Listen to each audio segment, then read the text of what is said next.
ଧର୍ମରେ ଦ୍ୱନ୍ଦ୍ୱ। ମଣିଷ କର୍ମୀ ହେବା ସହିତ ଭାବୁକ ହୋଇ ଜୀବନ ବିତାଏ।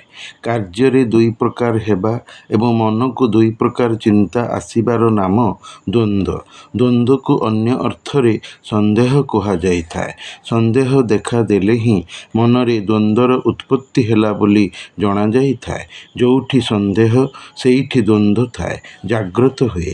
ମଣିଷର ସାମାଜିକ ବା ଜାତୀୟ ଜୀବନରେ ଯଦି ଦ୍ୱନ୍ଦ୍ୱ ଅଛି, ତେବେ ମଣିଷର ଧର୍ମୀୟ ଜୀବନରେ ଦ୍ୱନ୍ଦ୍ୱ ନିଶ୍ଚିତ ବା ଅବଶ୍ୟ ରହିବ।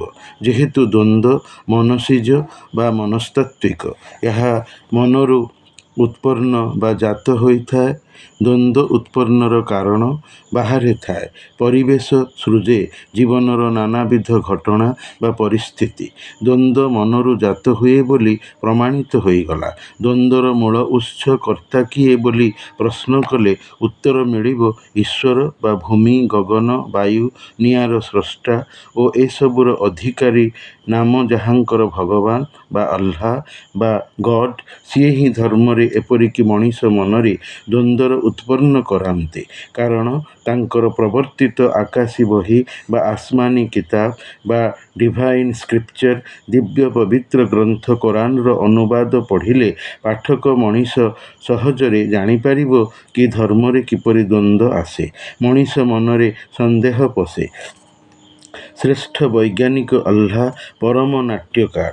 ସେ ସବୁକିଛିର ସ୍ରଷ୍ଟା, ସବୁକିଛିର ଭିଆଣ କର୍ତ୍ତା, ଭଲ ମନ୍ଦ ଉଭୟର କର୍ତ୍ତା। ସେ ନିଜର ରଚିତ କୋରାନରେ କହିଛନ୍ତି, ଦୁନିଆରେ ସବୁ ମଣିଷକୁ ମୁଁ ଭଲ କରାଇବି ନାହିଁ, କିଛି ମଣିଷକୁ ମନ୍ଦ କରାଇବି, କିଛି ମଣିଷକୁ କିଛି ମଣିଷ ଉପରେ ବଡ଼ାଇ ବା ବଡ଼ପଣ ଦେବି, ଆଉ ଏମାନଙ୍କ ଦ୍ୱାରା ମୋର ନର୍କକୁ ଭର୍ତ୍ତି କରିବି। ମୁଁ ସବୁ ଜିନିଷର ଦୁଇଟି କରି ସୃଷ୍ଟି କରିଛି। ସୁତରାଂ ମଣିଷ ମନରେ ଦ୍ୱନ୍ଦ୍ୱର ଉତ୍ପନ୍ନକାରୀ ଧର୍ମକୁ ଦ୍ୱନ୍ଦ୍ୱ ସମ୍ପନ୍ନ କରିବାରେ ଈଶ୍ୱର ପରୋକ୍ଷ ଦାୟୀ, କେବଳ ମଣିଷକୁ ପରୀକ୍ଷା କରିବା ପାଇଁ। ଈଶ୍ୱରୀୟ ଧର୍ମରେ ଦ୍ୱନ୍ଦ୍ୱର ପ୍ରଥମ କାରଣ ଧର୍ମୀୟ ବିଶ୍ୱାସ ବା ପ୍ରତ୍ୟୟବୋଧରେ ଅଛି। ଧର୍ମକୁ ପ୍ରଥମେ ମନରେ ବିଶ୍ୱାସ କରିବାକୁ ପଡ଼ିବ, ବିଶ୍ୱାସକୁ କାମରେ ଦେଖାଇବାକୁ ପଡ଼ିବ, କାମକୁ ଗୋଟିଏ ରୀତିରେ ବା ଧାରାରେ କରିବାକୁ ହେବ, ଯେଉଁଥିରେ ବଦଳାପଣ ରହିବ ନାହିଁ। ବଦଳାପଣ ଆସିଗଲା ମାନେ ଧର୍ମରେ ଦ୍ୱନ୍ଦ୍ୱ ପଶିଗଲା ବୋଲି ଜାଣିବା। ଭାଗବତ ଗ୍ରନ୍ଥରେ କୁହାଯାଇଛି, କରି କରାଉଥାଏ ମୁହିଁ, ମୋ ବିନୁ ଅନ୍ୟ ଗତି ନାହିଁ। ଠିକ୍ କଥା। ଭଗବାନ ସବୁକିଛି କରିଛନ୍ତି, କରାଉଛନ୍ତି। ତାଙ୍କର କିଛି କରାଇବା ମଣିଷ ଦ୍ୱାରା ହୋଇଥାଏ। ଭଗବାନ କହିଲେ, ମୁଁ ଆଲ୍ଲାହ ହିଁ ମଣିଷର ଏକମାତ୍ର ବା ଜଣେ ଉପାସନାର ଯୋଗ୍ୟ ଉପାସ୍ୟ ଓ ପ୍ରଭୁ। ମୋ ଛଡ଼ା ମଣିଷର ଅନ୍ୟ କେହି ଦ୍ୱିତୀୟ ପୂଜାଯୋଗ୍ୟ ନୁହନ୍ତି। ଏହା ସତ୍ତ୍ୱେ ସେହି ଭଗବାନ ଶୈତାନକୁ ମଣିଷକୁ ପଥଭ୍ରାନ୍ତ ପଥହୁଡ଼ା କରାଇବାକୁ, ତାରି ଦ୍ୱାରା ଧର୍ମରେ ଦ୍ୱନ୍ଦ୍ୱ ସୃଷ୍ଟି କରିବାକୁ ଲଗାଇଦେଲେ, ଯାହାଫଳରେ ମଣିଷ ଧର୍ମରେ ଭଗବାନଙ୍କୁ ଭଗବତୀରେ ପରିଣତ କରିଦେଲା। ଧର୍ମରେ ମୂର୍ତ୍ତି ବା ପ୍ରତିମା ପିତୁଳା ପୂଜାର ପ୍ରଥା ଜାରି କଲା ବା ଆରମ୍ଭ କଲା। ଯେହେତୁ ଭଗବାନ ଆଲ୍ଲାହ ନିଜେ ବିଭିନ୍ନ ରଙ୍ଗର ମାଟିକୁ ମିଶାଇ ତାକୁ ଚକଟି ବା ଖମିରି କରି ବିଶ୍ୱର ଜୀବଶ୍ରେଷ୍ଠ ସର୍ବୋତ୍ତମ ବା ଅସରଫୁଲ ମଖଲୁକାତ ମଣିଷର ମୂର୍ତ୍ତି ତିଆରି କରି ତାକୁ ଜୀବନ୍ୟାସ ଦେଇ ଆଦମ ନାମରେ ସବୁ ଦେବଦୂତ ବା ଫରିସ୍ତା ବା ଏଞ୍ଜେଲଙ୍କୁ ସାମ୍ନାରେ ଠିଆ କରାଇ ସମ୍ମାନର ସାଷ୍ଟାଙ୍ଗ ପ୍ରଣିପାତ ବା ମୁଣ୍ଡିଆ ମରା ସଜଦା କରିବାକୁ ସେମାନଙ୍କୁ ଆଦେଶ ଦେଲେ। ଏପରି କରିବାର କାରଣ ହେଲା, ଭଗବାନ ମଣିଷକୁ ଅତିଶୟ ଭଲ ପାଉଥିଲେ।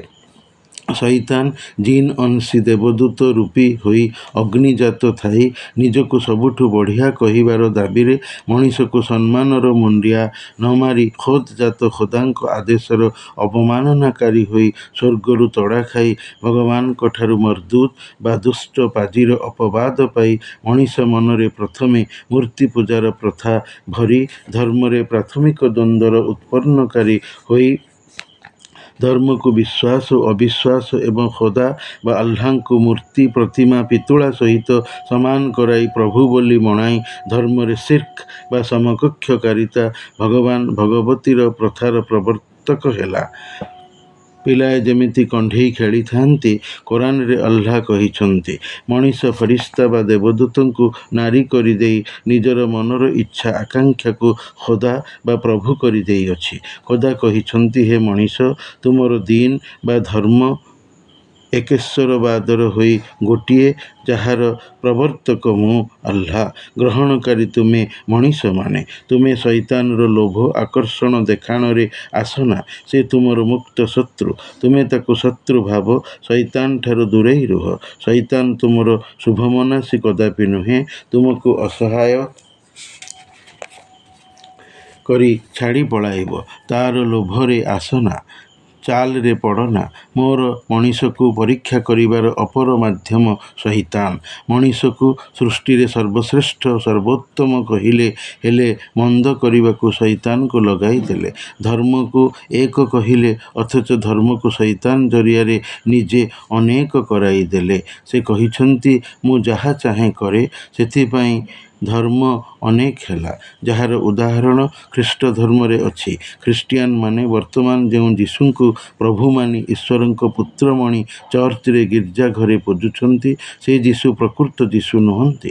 ସେ ହେଉଛନ୍ତି ପୈଗମ୍ବର ଈସା ମସୀ ବା ମସିହାଙ୍କର ପ୍ରତିରୂପ ବା ହାମଶକ୍ଲ।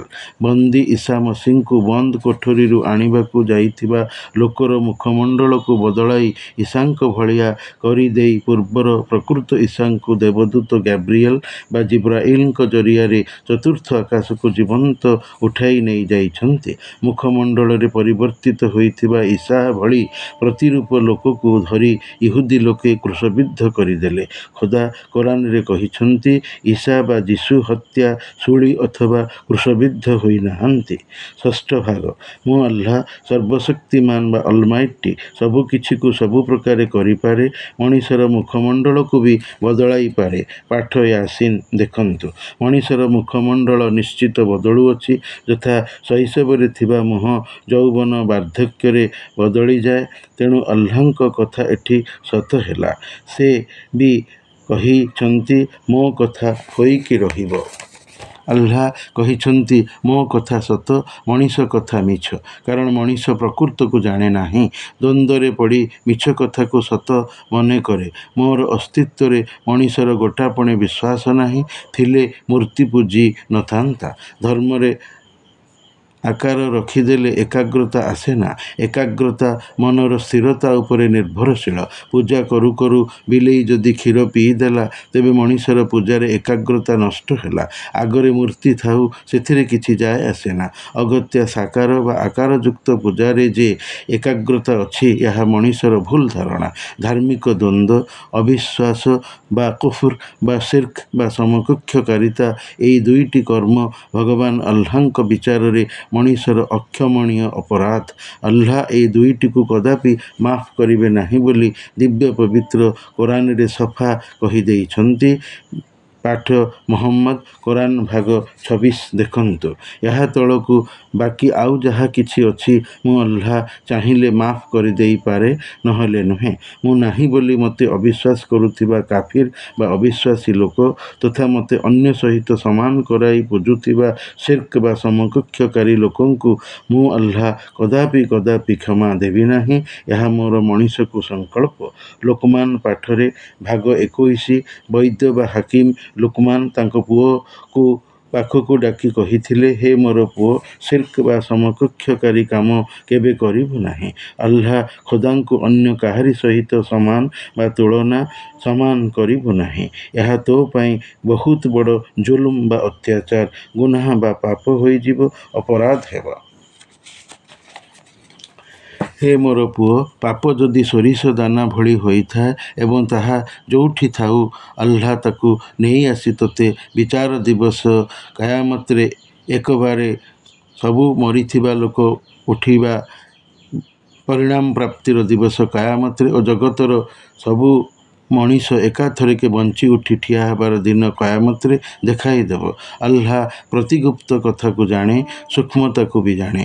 ଖାକ ବା ମାଟିରୁ ନିର୍ମିତ ମଣିଷକୁ ନିଆଁରେ ପୋଡ଼ି ନଷ୍ଟ କରିଦେଲେ ଆଉ ତା ପାଖକୁ ମୁନକିର ନକିର ନାମକ ଦ୍ୱୟ ଦେବଦୂତ, ଫରିସ୍ତା ବା ଏଞ୍ଜେଲ ପ୍ରଶ୍ନୋତ୍ତର କାର୍ଯ୍ୟ ପାଇଁ ଆସିପାରିବେ ନାହିଁ।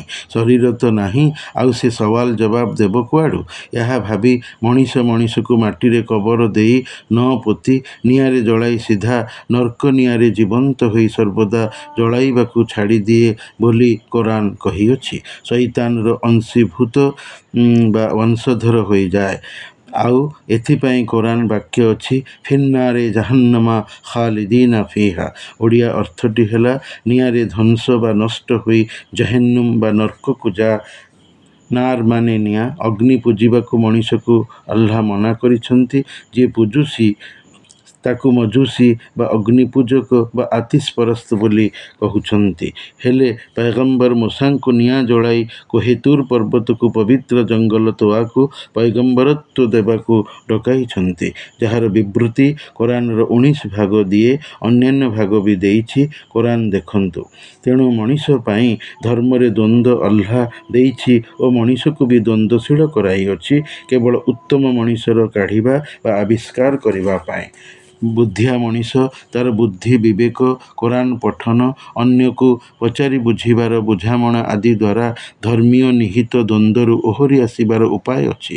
ଖୋଦା କୋରାନରେ କହିଛନ୍ତି, ମୁଁ ଯଦି ଚାହିଁଥାନ୍ତି ମଣିଷକୁ ଗୋଟିଏ ଧର୍ମରେ ରଖିଥାନ୍ତି, ହେଲେ ଏପରି କରିବା ଦ୍ୱାରା ମଣିଷକୁ ମୁଁ ଆଲ୍ଲାହ ଯାହା ସବୁ ଗୁଣ ବିଶେଷତ୍ୱ ଦେଇଛି, ଯଥା ବୁଦ୍ଧି ବିବେକ, ଅନୁଭବ, ବୁଝିବା, ଚିନ୍ତାଶକ୍ତି, ନିଜେ ନିଜର ସିଦ୍ଧାନ୍ତ ନେବା, ସେଥିର ପରୀକ୍ଷା ଆଉ ହୋଇପାରି ନଥାନ୍ତା। ସେଥିପାଇଁ ଧର୍ମ ଗ୍ରହଣରେ ମଣିଷକୁ ଜଟିଳତାରେ ପକାଇଅଛି, ଯାହାର ଅନ୍ୟ ନାମ ଦ୍ୱନ୍ଦ୍ୱ ବା ସନ୍ଦେହ।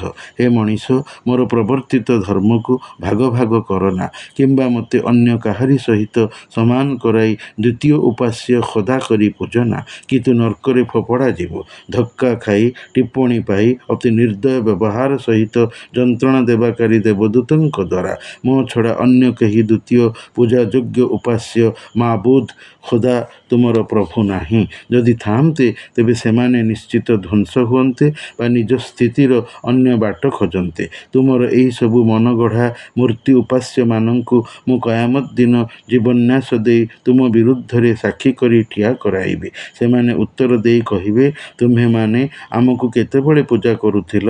ତୁମ ପୂଜାର ଖବର ଆମେ ଜାଣୁନା। ସେତେବେଳେ ତୁମମାନଙ୍କର ଅବସ୍ଥା କଥା କ'ଣ ହେବ ଟିକେ ଆଜିଠୁ ଭାବ। କେତେ ଭଲ ହେବ ଯଦି ମଲା ପୂର୍ବରୁ ଜାଣନ୍ତ। ମଲା ପୂର୍ବରୁ ଜୀବନର ସୁଧାର ଅଛି, ହେଲେ ମଲା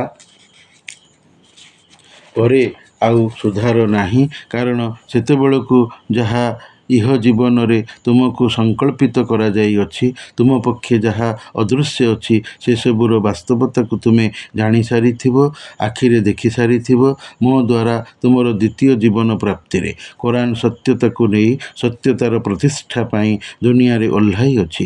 ଯିଏ ଏହାକୁ ମିଛ ମନେ କରିବ, ସେ ମୋର କଦାପି ହୋଇପାରିବ ନାହିଁ। ଧର୍ମରେ ସବୁକିଛି ତଥ୍ୟ ତଥା କାର୍ଯ୍ୟ ମଣିଷର ଜାଣିବାର ବାହାରେ ଥିବାରୁ ଧର୍ମରେ ଦ୍ୱନ୍ଦ୍ୱ କାର୍ଯ୍ୟ କରିଅଛି।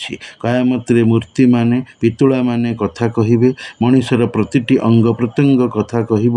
ଏହା ଦିବ୍ୟ ପବିତ୍ର କୋରାନରେ ଲେଖା ଅଛି। ପାଠ ବନୀ ଇସ୍ରାଇଲ, କୋରାନ ଭାଗ 15। କୋରାନକୁ ଅବିଶ୍ୱାସ କରୁଥିବା ଲୋକ ପାଇଁ ଦ୍ୱନ୍ଦ୍ୱ କାରଣ ହୋଇପାରେ। ସେ ଭାବିବ, କି ସତରେ କ'ଣ ଏମିତି ହେବ? ନା ନୁହେଁ ମ? ପାହାଡ଼ ତୁଳା ଭଳିଆ ଉଡ଼ିବ। 7 ଗୋଟି ଆକାଶ ଅଛି ବୋଲି ଖୋଦା କହିଛନ୍ତି। କେବଳ ଶେଷ ବା ତଳ ଆକାଶକୁ ସୂର୍ଯ୍ୟ ଚନ୍ଦ୍ର ତାରାମାନଙ୍କ ଦ୍ୱାରା ଆଲୋକିତ କରାଯାଇଅଛି। ମଣିଷ ଧ୍ୱଂସ ନଷ୍ଟ ପରେ ପୁଣି ଥରେ ବିଚାରଦାନ ପାଇଁ ଆଲ୍ଲାହର ଡାକ କୁନ୍ ଫୟକୁନ୍, ହୁଅ ହୋଇଯାଅରେ ଠିଆ ହୋଇଯିବ। ଏସବୁ କଥା ଏବଂ ମରିୟମଙ୍କର ବାଗ୍ଦତ୍ତା ତଥା ମାମୁଁ ପୁଅ ଭାଇ ୟୁସୁଫ, ଯିଏକି ଖ୍ରୀଷ୍ଟିଆନମାନଙ୍କର ଡାକରେ ଯୋସେଫ ହୋଇଛନ୍ତି, ତାଙ୍କୁ ମରିୟମଙ୍କର ସ୍ୱାମୀ ମଣିବା ଇତ୍ୟାଦି କଥାମାନ ଅବିଶ୍ୱାସୀ, କାଫିର, ମୁନାଫିକ ବା କପଟୀ ବା ଧର୍ମ ନଷ୍ଟକାରୀ ଫାସିକ, ମୁଶରିକ ସମକକ୍ଷୀ ଲୋକ ମନରେ ନିଶ୍ଚୟ ଦ୍ୱନ୍ଦ୍ୱ ଉତ୍ପନ୍ନ କରିବ। କରୁଛି ବୋଲି ତ ଏଇଭଳିଆ ଲୋକେ ଏକେଶ୍ୱରଙ୍କଠାରୁ ଦୂରେଇ ରହିଛନ୍ତି। ଆଗାମୀ ଧର୍ମୀୟ ବିଚାରକର ଅପେକ୍ଷାରେ କୋରାନରେ ଆଲ୍ଲାହ ଆହୁରି କିଛି ଦ୍ୱନ୍ଦ୍ୱଶୀଳ କଥା ବି କହିଛନ୍ତି, ମଣିଷକୁ ସନ୍ଦେହରେ ପକାଇବା ପାଇଁ। ଯଥା ଆଲ୍ଲାହ କହିଛନ୍ତି, ମଣିଷ ମୋର କାବୁ ବା କବଳ ବା ଅକ୍ତିଆରରେ ଅଛି। ପୁଣି ଅନ୍ୟତ୍ର କହିଛନ୍ତି, ମଣିଷର କ'ଣ ନିଜର ବୁଦ୍ଧି ନାହିଁ? ମଣିଷକୁ ଯଦି କାବୁରେ ରଖି ପରିଚାଳିତ କରୁଛ, ତେବେ ମଣିଷର ବୁଦ୍ଧି ବି ତୁମର କାବୁରେ ଅଛି। ତେଣୁ ମଣିଷ ଦୋଷୀ ହେଲା କେମିତି? ଦ୍ୱିତୀୟତଃ ଆଲ୍ଲାହ କହୁଛନ୍ତି, ହେ ମଣିଷ, ଅଜ୍ଞାନ ମୂଢ଼ ଅଜ୍ଞ ହୋଇ ଯାଅନା। ନାଦାନ ନବନ। ମଣିଷ ନାଦାନ ବା ଅଜ୍ଞ ମୂଢ଼ ହେଉଛି କେବଳ ଖ୍ୱାହିଶ ବା ମନର ଇଚ୍ଛା ଆକାଂକ୍ଷା ପାଇଁ, ପୁଣି ଦୁଷ୍ଟ ପିଶାଚ ଶୈତାନର ପ୍ରଲୋଭନରେ ପଡ଼ି। ତୃତୀୟତଃ ସେ କହିଛନ୍ତି, ମୁଁ ଆଲ୍ଲାହ ଯାହାକୁ ହେଦାୟତ ବା ଦିଗ୍ଦର୍ଶନ ଦେବି ସେହି ମଣିଷ ଏକା ଭଲ ହେବ, ଯାହାକୁ ଦେବି ନାହିଁ ସେ ମନ୍ଦ ମଣିଷ ହୋଇଯିବ, ଗୁମରାହ ବା ପଥଭ୍ରାନ୍ତ ହୋଇଯିବ। ଚତୁର୍ଥତଃ ଧର୍ମରେ ନର ବଳି ଦେବାକୁ ମଣିଷକୁ ମନା କରିଛନ୍ତି, ହେଲେ ପୈଗମ୍ବର ଇବ୍ରାହିମକୁ ଓ ତାଙ୍କ ବିବି ପତ୍ନୀ ସ୍ତ୍ରୀଙ୍କୁ, ଯାହାଙ୍କର ନାମ ହାଜରା, ବୁଢ଼ାବୁଢ଼ୀ କାଳରେ ପୁତ୍ର ଦେବାର ଶୁଭ ସମ୍ବାଦ ଫରିସ୍ତା ଦେବଦୂତ ଦ୍ୱାରା ଦେଲେ। ଦୁହେଁ ଅର୍ଥାତ୍ ପତିପତ୍ନୀ ଉଭୟ ଏଥିରେ ସନ୍ଦେହ ପ୍ରକାଶୀ କହିଥିଲେ, ମୁଁ ବୁଢ଼ା ହେଲିଣି, ମୋର କ'ଣ ପୁଅ ହେବ? ମୁଁ ବୁଢ଼ୀ ବନ୍ଧ୍ୟା, ମୁଁ ପୁଣି ମା ହେବି?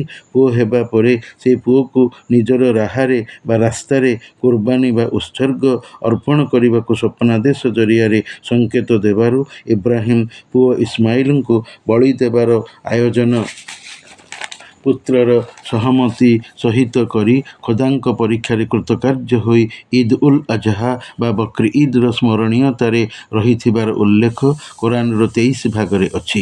ପଞ୍ଚମତଃ ବିଶ୍ୱର ପ୍ରଥମ ମଣିଷ ଆଦମକୁ ମାଟିର ମୂର୍ତ୍ତିରୁ ଜୀବନ୍ୟାସ ଦେଇ ଆଦମଙ୍କର ପୁସ୍ତ ବା ପଞ୍ଜରା ହାଡ଼ରୁ ବିବି ହୱା ବା ଖ୍ରୀଷ୍ଟିଆନଙ୍କ ନାମରେ ଇଭ୍ଙ୍କୁ, ପୁଣି କୁମାରୀ ମରିୟମକୁ ବିନା ପୁରୁଷ ସଙ୍ଗମରେ ଗର୍ଭବତୀ କରାଇ ତାଙ୍କୁ ପୈଗମ୍ବରଙ୍କର ঈସା ମସିହା ବା ঈସା ବିନ୍ ମରିୟମକୁ ଜାତ କରାଇଥିଲେ, ଯାହାଫଳରେ ବିବି ମରିୟମ ତାଙ୍କ ଗୋଷ୍ଠୀର ଲୋକଙ୍କ ଦ୍ୱାରା ତଥା ନିଜର ବାଗ୍ଦତ୍ତା ୟୁସୁଫଙ୍କ ଦ୍ୱାରା ଚରିତ୍ରହୀନ ବେଶ୍ୟାର ମିଛ ଅପବାଦ ପାଇଥିଲେ। ଆଲ୍ଲାହ ପାକ୍ ପବିତ୍ର ପରବର୍ଦିଗାର ପାଳନକର୍ତ୍ତାଙ୍କର ସବୁକିଛି ସବୁ ପ୍ରକାରେ କରିପାରୁଥିବା ସର୍ବଶକ୍ତିମାନ ଅଲମାଇଟି କର୍ତ୍ତାପଣକୁ ସଦ୍ବିଶ୍ୱାସୀ ମାନବ ସହଜରେ ସନ୍ଦେହୀ ହୋଇ ଆଦି ଧର୍ମ ବା ଈଶ୍ୱରଙ୍କ ଦ୍ୱାରା ସୃଷ୍ଟ ପ୍ରଥମ ଧର୍ମ ଇସଲାମକୁ ଅବୁଝା ମାନକ ଦେଇ ଧର୍ମରେ ରହିଥିବା ଦ୍ୱନ୍ଦ୍ୱକୁ ଅନାୟାସ ବା ସହଜରେ ପ୍ରୋତ୍ସାହନ ଦେବାରେ କୁଣ୍ଠିତ ହୋଇନାହିଁ।